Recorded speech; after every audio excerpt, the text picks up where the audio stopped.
Waalaikumsalam warahmatullahi wabarakatuh. Alhamdulillahirabbil alamin wa bihi nasta'inu ala umuri dunya waddin. Asyhadu an la ilaha illallah wa la syarika lahu wa asyhadu anna Muhammadan abduhu wa rasuluhu wa la nabiyya ba'da. Addal amanah wa ballagha risalah wa nasaha al-ummah wa jahada fillahi haqqa jihadihi hatta atahu al-yaqin. Tarakana 'alal mahajjatil bayda lailuha kanahariha la yazighu anha illa halik. Allahumma shalli wa sallim ala nabiyyina Muhammadin sayyidil awwalin wal akhirin wa sallallahu alaihi wa sallam al-mab'uts rahmatan lil alamin alihi wa sahbihi wa man sara ala nahjihi ila yaumiddin. Amma ba'du. Allahumma subhanaka la ilma lana illa ma 'allamtana wa 'allimna ma yanfa'una wa zidna ilman. Allahumma rabbana atina fid dunya hasanah wa fil akhirati hasanah wa qina adzabannar.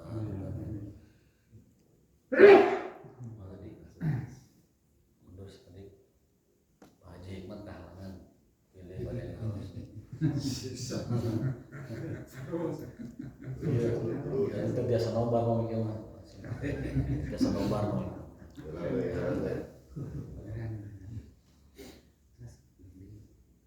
Bapak sekalian yang berkah Allah Subhanahu wa taala, hari ini kita akan membahas tentang Kitab Zadul Ma'ad ya.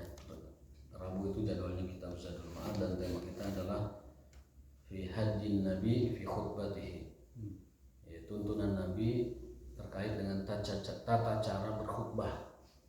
Ya, tuntunan Nabi dalam hal tata cara berkhutbah.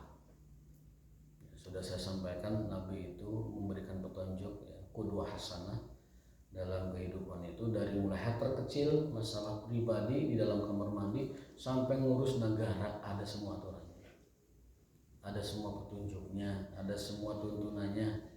Makanya Allah sampai menjaminkan walaqad kana fi rasulillahi uswatun hasanah. Untuk siapa? Liman kana yarjullaha wal yawmal akhir. Bagi orang yang menginginkan keridhaan Allah, menginginkan keselamatan di akhirat, maka sungguh telah ada pada diri Rasulullah qudwah hasanah, contoh yang baik. Dari mulai ngurus di kamar mandi, nyintrekan si jalu sampai ngurus negara aya. Nyintrek si jalu pergi ngurus negara aya. Eta Islam. Lengkap semua. Dari ngurus pakaian bekas jinabah sampai ngurus negara, sampai menaklukkan Imperium Romawi aya di Islam. Lengkap. Jadi makanya kata Allah wa man ibtagha ghairal islam dinan falan yuqbala minhu wa may yabtaghi ghairal islam dinan fala yuqbala minhu. Orang siapa yang mencari agama atau tuntunan selain Islam falan yuqbala minhu, tidak akan diterima. Wa huwa fil akhirati minal khasirin, dan dia termasuk orang-orang yang merugi nanti di akhirat. Jadi sudah lengkap semua. Nah, sekarang kita akan bahas adalah tuntunan Nabi dalam hal berkhutbah. Khutbah itu tidak mesti khutbah Jumat saja, mungkin sambutan ya, mungkin tausiah, mungkin ceramah, mungkin kultum. Sambutan itu bisa disebut khutbah. Bisa disebut khutbah. Karena khutbah itu kan mengkhitob, menyampaikan sesuatu kepada audiens, kepada orang lain. Namun nanti ada yang sifatnya khutbah resmi seperti khutbah Jumat, ada khutbah yang sifatnya semi resmi ya seperti sambutan atau pembukaan, ada khutbah yang sifatnya taklim begitu. Itu sama-sama kategorinya adalah khutbah. Apa saja yang mesti kita lakukan sesuai dengan tuntunan Rasul saat kita memberi khutbah, sambutan ataupun tausiah atau lain sebagainya, termasuk taklim juga dan atau mengajar mungkin. Khataba Rasulullah sallallahu alaihi wasallam 'alal ardi wa 'alal minbari wa 'alal ba'iri. Rasul itu dalam berkhutbah kadang berdiri di atas tanah, artinya sama seperti audiens lainnya berdiri begitu di tanah, yang lain duduk. Wa 'alal minbari, kadang di atas mimbar. Wa 'alal ba'iri, kadang di atas kendaraannya. Jadi beliau itu di atas untanya sambil menunggang unta, kadang berkhutbah, menyampaikan sesuatu. Nah, pamili kita orang khutbah di luhuran mobil, di luhuran motor ada kurang rumah. Kecuali khutbahnya nuju aksi. Itu khutbah nuju aksi di atas mobil, di atas motor. Wa 'alan naqati, ba'ir itu dan naqah itu sama, itu unta juga di atas kendaraan. Wa kana idza khataba, dan apabila beliau memulai khutbah ihmarat ainahu, matanya terlihat memerah Serius berarti memerah itu serius. Untuk pelayan-pelayan. Untuk pelayan-pelayan ke kemana-mana dan kata-kata pelimpas segala macam. Serius terlihat ininya apa namanya keseriusannya dari matanya. Ihmarat ainah, matanya memerah. Wa ala sautu, suaranya meninggi. Washtadda ghadabuhu, dan terlihat seperti muncul apa namanya amarahnya. Hatta ka'annahu mundiru jaishin, seolah seperti panglima tentara lagi instruksi kepada bawahannya. Jadi komandan lagi instruksi kepada bawahan, kan tidak mungkin ada yang bari apa namanya cengesan, apalagi surah sedikit itu kan tidak mungkin. Kalau panglima komandan memberikan arahan kepada bawahannya, nah itulah Rasulullah seperti itu. Gambaran mudahnya begitu. Ka'annahu, seperti seorang komandan pasukan, mundiru jaishin. Dan beliau mengatakan sabbahakum wa masakum. Isuk sadayana, wah wilujeng isuk sadayana. Wilujeng sore kasadayana. Sabbahakum, sabah, wa masakum, dan masa. Bahasa orang nama wilujeng enjing, wilujeng sore.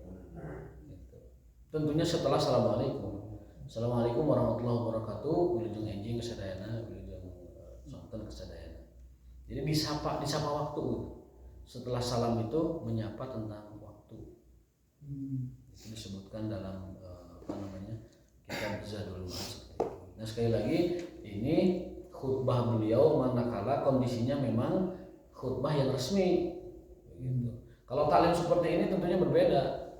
Tidak terlihat apa namanya seperti orang komandan memperingatkan pasukan atau instruksi ataupun apa namanya memerah wajahnya dan terlihat amarahnya begitu.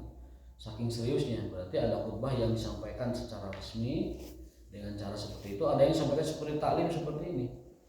Kalau taklim seperti ini tentunya berbeda dengan khutbah yang sifatnya. Kalau khutbah resmi, maka beliau itu ketika mulai khutbah ihmarat ainah, matanya memerah, suaranya meninggi, terlihat apa namanya ada amarah, kemudian seperti seorang komandan menginstruksikan kepada pasukan, dan beliau mengatakan wilujeng enjing, wilujeng sore, selamat pagi, selamat sore, setelah assalamualaikum warahmatullahi wabarakatuh.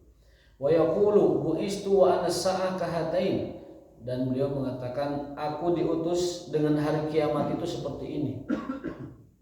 Aku dan hari kiamat seperti ini. Ini adalah risalah utusan apa?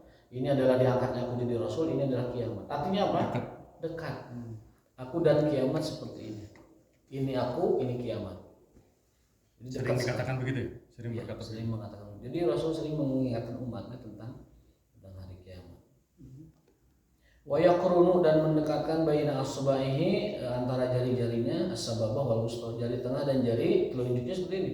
Aku dan kiamat seperti ini. Ini aku, ini kiamat. Artinya berdekatan. Tidak ada penghalang begitu antara kenabian Nabi Muhammad dengan hari kiamat.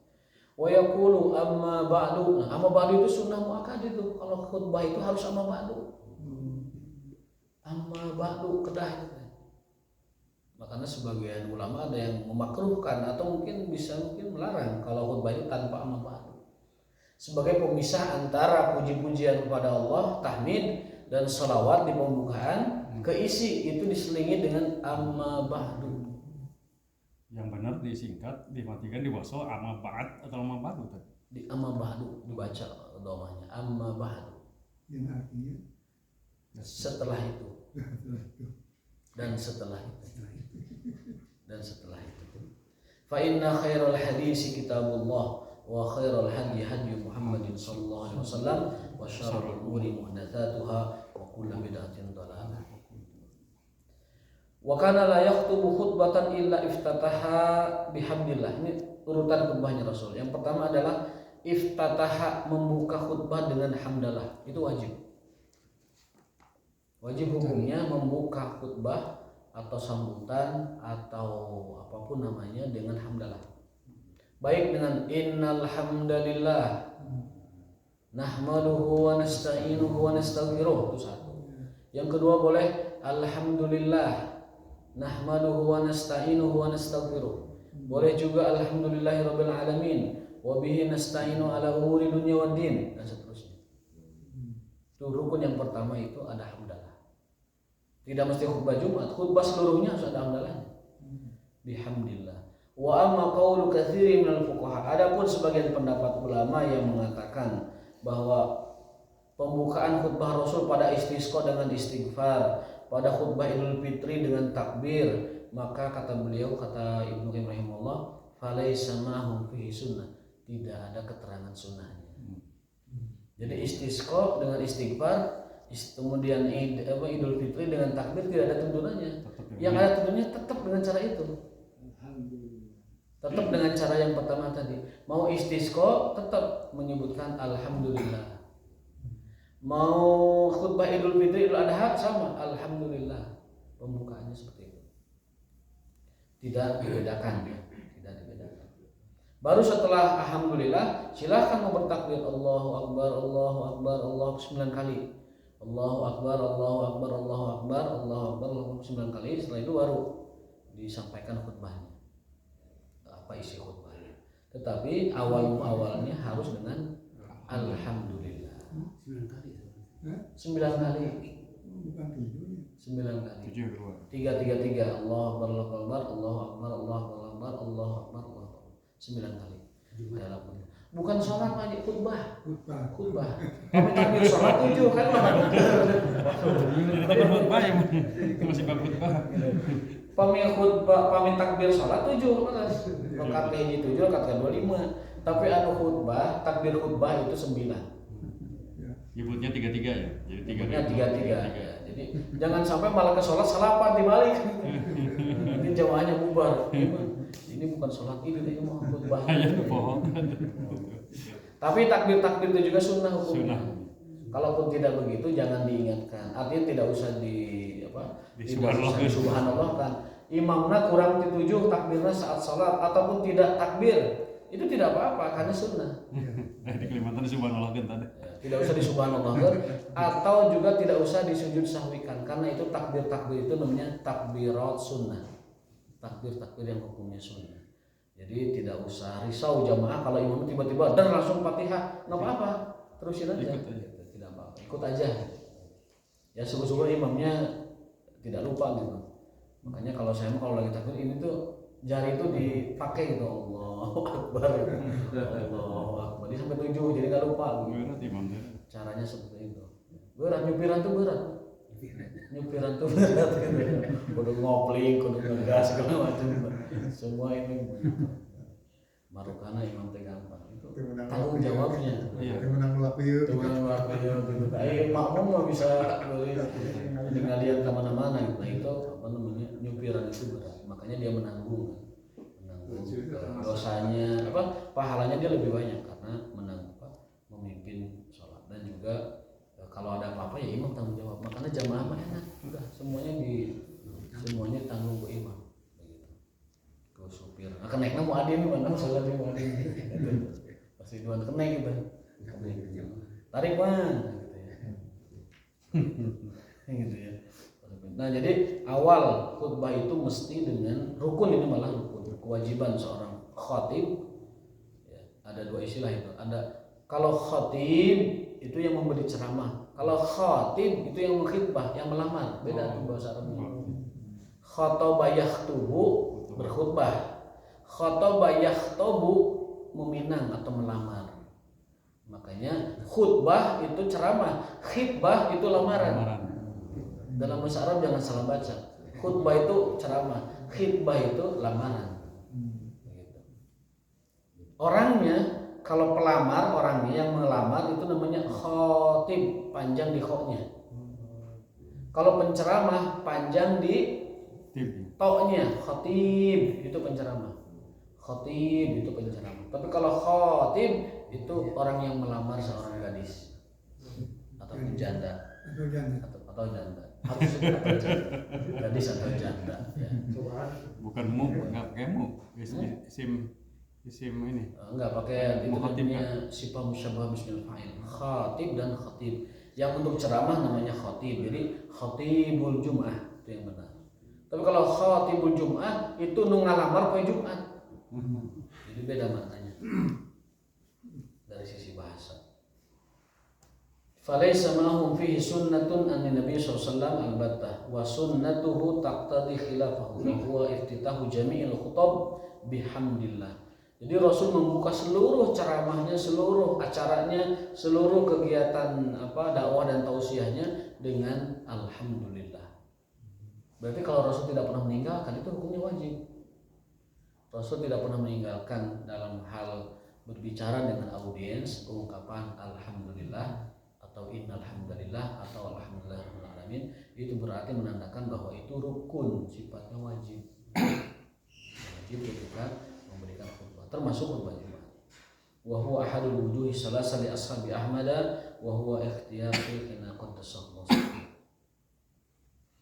Wa kana yakhutubu qa'iman. Beliau berkhutbah dengan cara berdiri. Wa fi marasili ata wa ghairihi annahu kana sallallahu alaihi wasallam idza sa'ida al-mimbar aqbala biwajhihi 'ala nas. Beliau itu ketika khutbah di atas mimbar, badannya itu menghadap kepada audiens, kepada masyarakat, menghadap. Ulah digigir, ulah dikencet, dikatuk di hadapan. Summa qala, dan mengatakan assalamu alaikum. Di sini assalamualaikum saja tanpa warahmatullahi wabarakatuh. Assalamualaikum. Qala Sya'bi wa kana Abu Bakar wa Umar yaf'alani dzalika. Abu Bakar dan Umar mengikuti cara beliau seperti itu. Berdiri di atas mimbar menghadap kepada audiens dan mengatakan assalamualaikum. Karena assalamualaikum itu dianjurkan lengkap, meskipun di sini disebutkan hanya assalamualaikum, berarti jalan tengahnya adalah dibaca boleh assalamualaikum, boleh juga lengkap assalamualaikum warahmatullahi wabarakatuh. Wa kana yakhtimu khutbatahu bil istighfar. Nah, penutup khutbah Nabi itu selalu dengan istighfar. Ya. Khutbah, tausiah, ceramah, ta'lim, bayan, apalagi itu khutbah Jumat, Idul Adha, Idul Fitri diakhiri dengan istighfar. Saya teringat khutbahnya Abu Bakar Siddiq ketika dilantik jadi khalifah. Ayyuhan nas, wahai sekalian manusia, inni qad wulitu alaikum wa lastu bi khairikum. Aku telah dipilih kalian menjadi khalifah Amirul Mukminin dan aku bukanlah orang terbaik di antara kalian. Ini ketawaduan. Atiuni ma ata'tullaha fikum. Taati aku saat aku taat kepada Allah.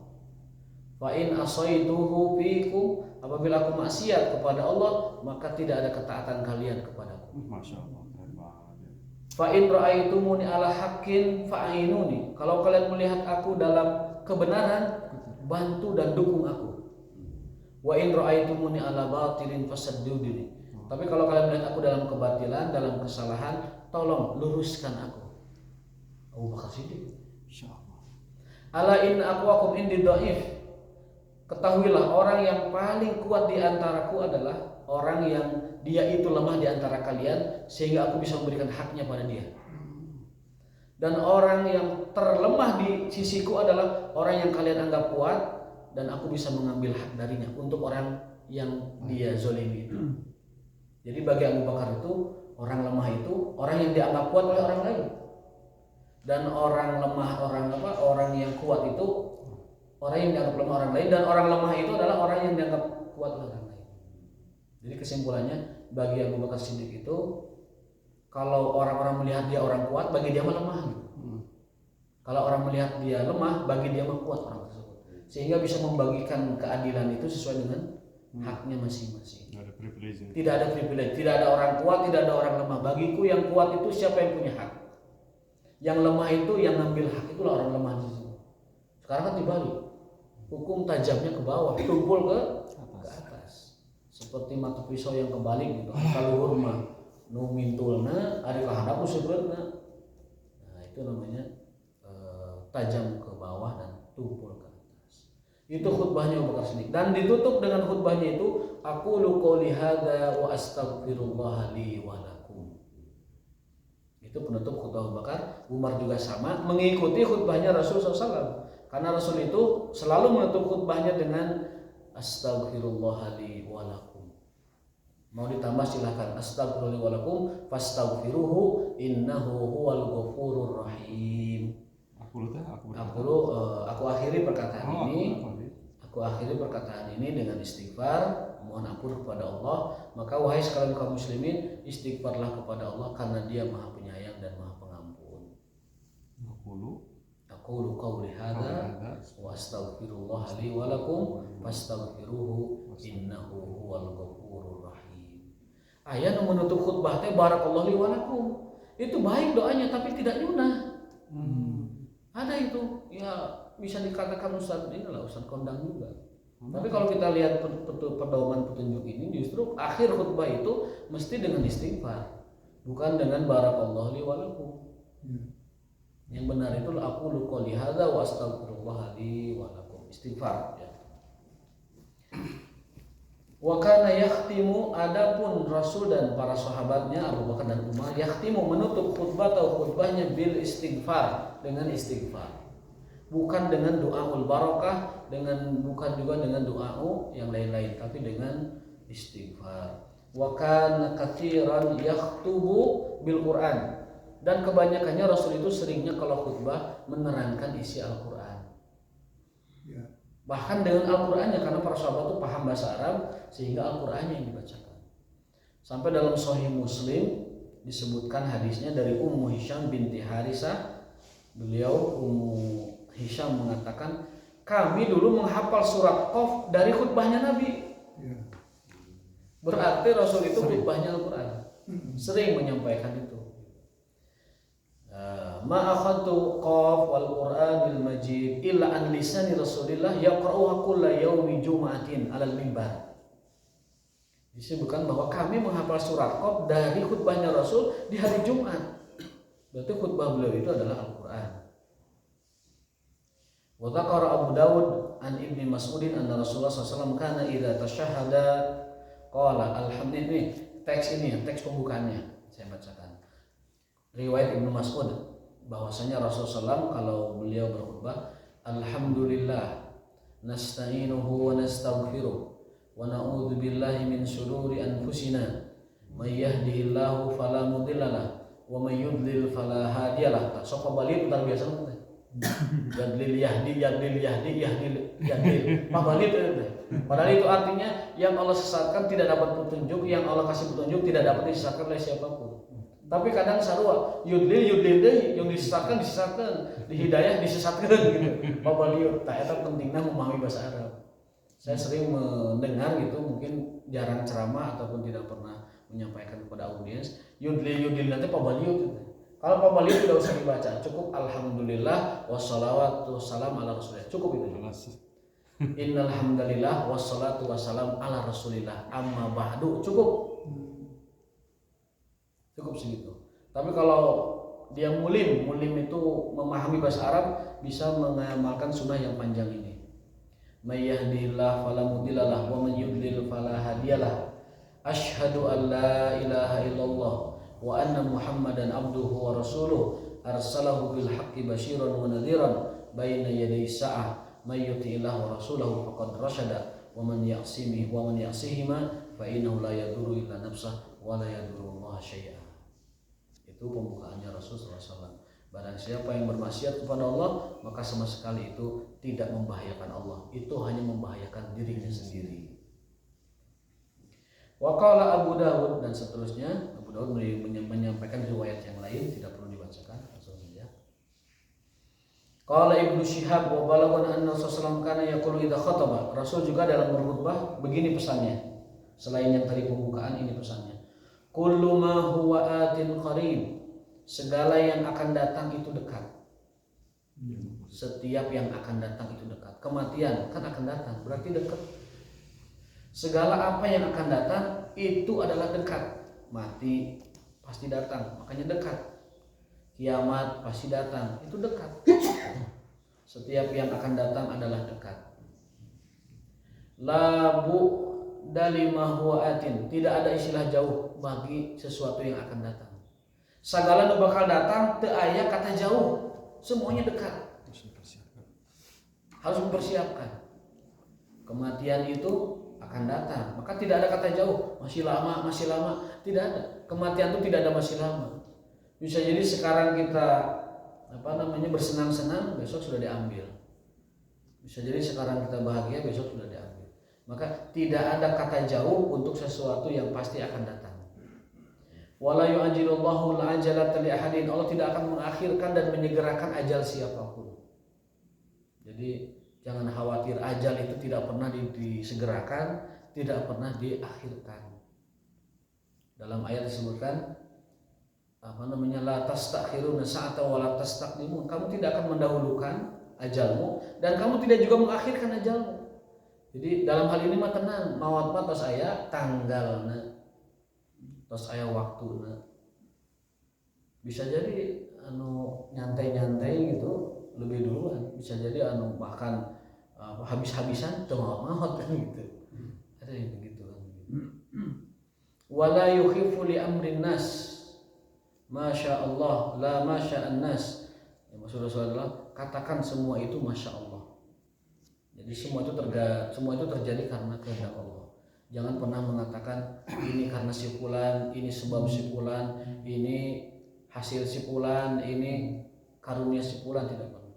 Bahkan dalam akidah kita, tauhid kita, mengatakan masya Allah wa sya'a fulan itu termasuk kemusyrikan yang kecil. Masya Allah wa sya'a fulan ini terlaksana karena Allah dan karena si fulan, itu masuk syirik. Ya. Ini terlaksana berkat Allah dan berkat si fulan, itu syirik. Harus dengan kata kemudian, bukan dengan dan.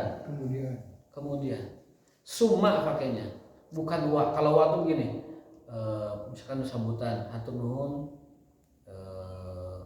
anu kahiji hatur nuhun pangersani Allah Subhanahu wa taala, dan sareng misalkan, dan sareng berkat kerja sama panitia. Itu musyrik itu. Musyrik kecil tapi memang. Jangan katakan kehendak Allah, kersa Allah sareng berkat kerja sama panitia, jangan. Tapi gunakan kata itu kemudian. Terima kasih acara ini terlaksana dengan baik atas izin dan kemudahan dari Allah Subhanahu wa taala, kemudian atas kesungguhan dan kerjasama panitia yang baik, gitu.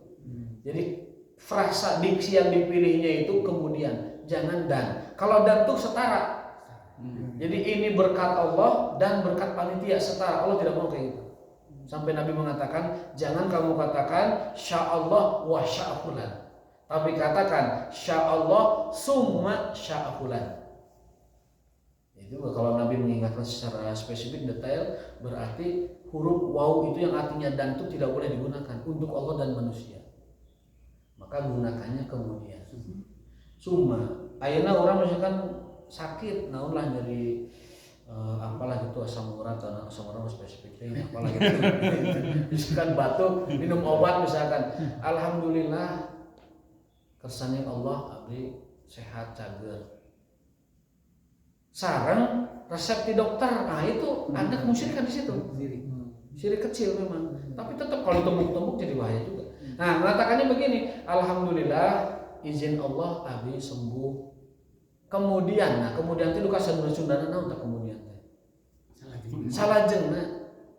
Salajengna berkat Pak Dokter ini memberikan resep yang bagus gitu. Jadi memilih kosakata itu jangan dengan full Allah dan fulan, tapi Allah kemudian fulan. Begitu Nabi mengajarkan kepada kita dalam hadisnya. Insyaallah summa sya'a fulan. Diingatkan lagi, wala yakhifu li amrin nas masyaallah la masya'a fulan, la masya'an nas. Yuridullahu syai'an wa yuridun nasu syai'an. Masyaallah kana walau karihan nas wala mubida lima qaraba. Apa yang Allah kehendaki itu pasti terjadi meskipun manusia tidak menginginkannya. Dan apa yang tidak Allah inginkan, manusia tidak akan pernah bisa menghadirkan dan membuat itu terjadi. Wala mubida lima qarabah Allah. Tidak ada yang dapat menjauhkan apa yang Allah dekatkan, dan tidak ada yang sanggup mendekatkan apa yang Allah sudah jauhkan. Wala yakunu syai'un illa biidznillah, dan tidak ada sesuatu terjadi tanpa izin Allah Subhanahu wa taala. Nah, khutbah Rasul begitu. Berarti kira-kira apa itu pesannya? Pesannya itu Rasul selalu menyampaikan kaidah-kaidah beragama. kaidah tauhid apa saja, kaidah ibadah apa saja, kaidah bermuamalah apa saja. Jadi beliau senantiasa menyampaikan kepada umat itu kaidah-kaidah beragama supaya umat itu dapat berpikir kaidahnya begini, berarti dapat menerapkan dalam sisi kehidupannya yang lain yang khusus buat dia, tapi dengan kaidah yang Rasul berikan kepada umatnya. Gitu. Jadi kesimpulannya mah tidak mendetailkan isi khutbahnya, tapi memberikan kaidah-kaidah. Artinya di khutbah mimbar jangan membahas fikih yang sifatnya detail, yang sifatnya fikihnya itu mendalam, tidak, tapi berikan kaidah-kaidah kepada manusia. Bahkan terutama kan ajakan takwa tadi. Terutama ajakan takwa dan kaidah-kaidah. Nanti saya sampaikan. Wa kana madaru khutbah ini, konten tema khutbahnya Rasul apa saja? Wa kana madaru khutbati ala hamdillah. Yang pertama hamdallah. Konten tema isi khutbah Rasul yang pertama adalah hamdalah. Yang kedua adalah pujian kepada Allah. Pertama hamdalah, pujian. Yang kedua sanjungan. Beda pujian dengan sanjungan. Kalau pujian itu alhamdulillah. Kalau sanjungan itu misalkan menyebutkan asmaul husna yang lain. Ya. Alhamdulillah segala puji bagi Allah yang telah mengatur dan mengendalikan alam semesta, yang memberikan rezeki kepada setiap manusia. Itu namanya sanjungan. Jadi pertama pujian, kedua sanjungan, yang ketiga wa ausofi kamalihi, menyebutkan nama-nama Allah yang lain asmaul husna. Al-Fattahul Wahhab, Al-Ghafarur Rauf, Asy-Syakurul Halim, Al-Azizul Jabbar, Al-Karimul Mannan, sebutkan dalam khutbah itu.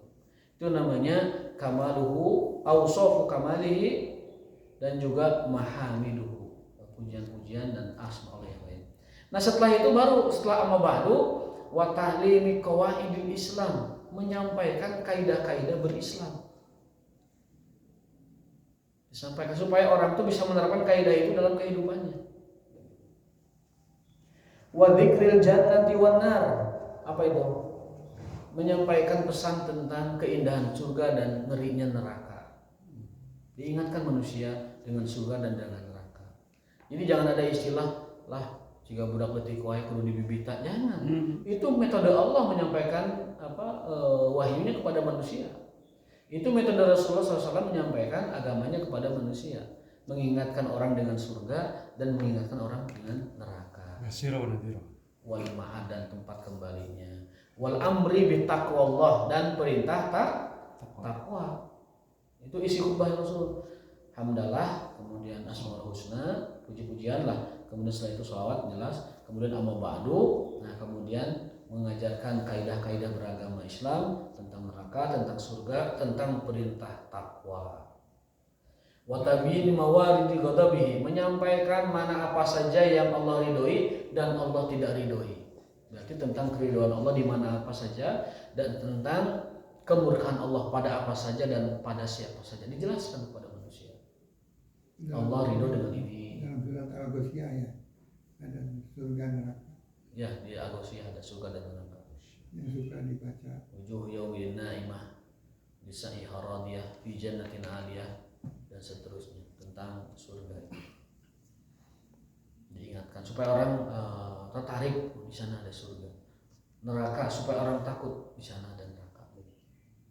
Wa kana yaqulu fi khutbatihi, dan juga beliau pernah dalam khutbahnya mengatakan ayyuhan nas innakum lan tutiqu kullama umirtu. Rasul sudah mengatakan, wahai sekalian manusia, kalian tuh tidak akan sanggup melakukan apa semua yang aku perintahkan. Kalian wahai manusia tidak akan sanggup melakukan semua apa yang diperintahkan kepada kalian. Berarti Rasul sudah mengakui kita teh mau sanggup menjalankan semua perintah dan larangan itu, nggak akan sanggup. Maka apa pesannya? Walakin saddidu wa abshiru. Maka dorong kemampuan sekuat mungkin, sebisa mungkin mendekati itu. Saddidu wa qaribu. Saddidu wa abshiru. Jadi bahasa orang nama, berbahagialah kalian dalam beragama dan maksimalkanlah mendekati yang semua itu diperintahkan. Jadi kesimpulannya mah kita itu tidak akan sanggup melaksanakan semua perintah dan larangan. Tetapi yang diperintahkan itu maksimalkan sekuat tenaga menuju ke sana gitu. Berarti ini Rasul sudah mengakui kita ini tidak akan bisa melakukan seluruh syariatnya. Tidak akan sanggup. Makanya perintahnya teh lakukan semaksimal mungkin dan berbahagialah kalian dengan beragama itu. Jadi kudu bungah beragama teh, Iya. harus senang beragama teh. Semangat. Sholat senang ya, sedekah senang, kemudian tilawah senang, zikir senang. Jawab. Tidak boleh mengkerut begini dakwah beragama itu. Sholat tapi piut sholat. Tegang tertekan. Tegang, sholat tapi tegang, tilawah tapi cemberut. Camrot bahasa Indonesia. Maka kata Rasul, absyiru, berbahagialah kalian dalam beragama itu. Sing bungah beragama, sing senang. Nu bisa lakukan, nu bisa terkedah, dipaksa. Ya kulo ya. La yukallifullahu nafsan illa wus'aha, fattaqullaha mastata'tum, lakukan sebisa kita. Maka sekali lagi pesannya adalah kata Rasul, absyiru, sing bungah beragama, ulah jadi beban. Beragama jangan jadi beban, tapi harus bunga, harus senang. Sholat senang, sholat gembira, ke masjid gembira, puasa gembira, sedekah gembira, kemudian tilawah gembira, baca Quran tahajud gembira. Enak beragama itu. Sing bunga, itu pesan Rasul. Sing bunga dalam beragama. Ulah cemberut, ulah kelihatan tertekan, terpaksa gitu. Ayo proses menuju ke sana mah bisa saja, setiap orang beda-beda. Misalkan tara ke masjid maksakan diri meskipun rada mukanya cemerot begitu karena dipaksa ke kolotna, ke masjid mana dipaksa ke kolotna ke masjid. Awal-awal mungkin begitu, terpaksa. Setelah terpaksa lama-lama terbiasa. Setelah terbiasa lama-lama suka. Setelah suka lama-lama cinta. Itu tahapannya. Terpaksa, terbiasa, suka, cinta. Itu tahapan. Kata para ulama ibadah itu begitu. Ada orang yang harus dipaksa dulu, setelah dipaksa jadi terbiasa, setelah terbiasa jadi suka, setelah suka jadi cinta. Tresno jalanan soko kulino. Nah, benar ya. Karena terus-terusan dibiasakan, lama-lama suka, lama-lama cinta. Ini babnya bab sholat, bukan bab yang lain. Tresno jalanan soko kulino itu adalah masalah ibadah. Gitu. Ada yang mempelesetkan tresno jalanan soto kuliner. Soto kuliner. Jadi sering-sering traktir. Iya, jadi soto kuliner, jadi tresno gitu. Paksakan, lama-lama terbiasa, lama-lama suka, lama-lama cinta. Kalau sudah cinta, tidak akan ada lagi yang perlu dipaksakan. Kalau sudah cinta, raga pun akan mengikuti jiwa. Dalam syair, in kanatin nufusu kibaron ta'ibat fit tibaihal ajsam. Jika semangatnya gedur, awak kaseseren. Jika semangatnya gedur, jiwanya tinggi, itu raga fisik kita itu kabawa. Kajian asam urat ya ngarep. Asam urat ke kajian ke masjid.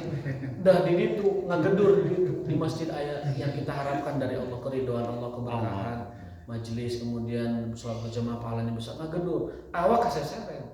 Itu namanya ingkanatin nufusu kibaron. Jika jiwa itu tinggi, maka fisik itu mengikuti. Hampir habis tadi pertanyaan tadi.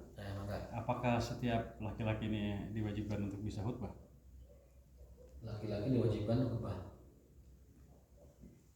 Sebenarnya kalau kita melihat perintah hadisnya itu balighu anni walau ayat. Setiap apapun yang kita tahu Harus disampaikan. dari ayat Al-Quran, dari hadis Rasul disampaikan.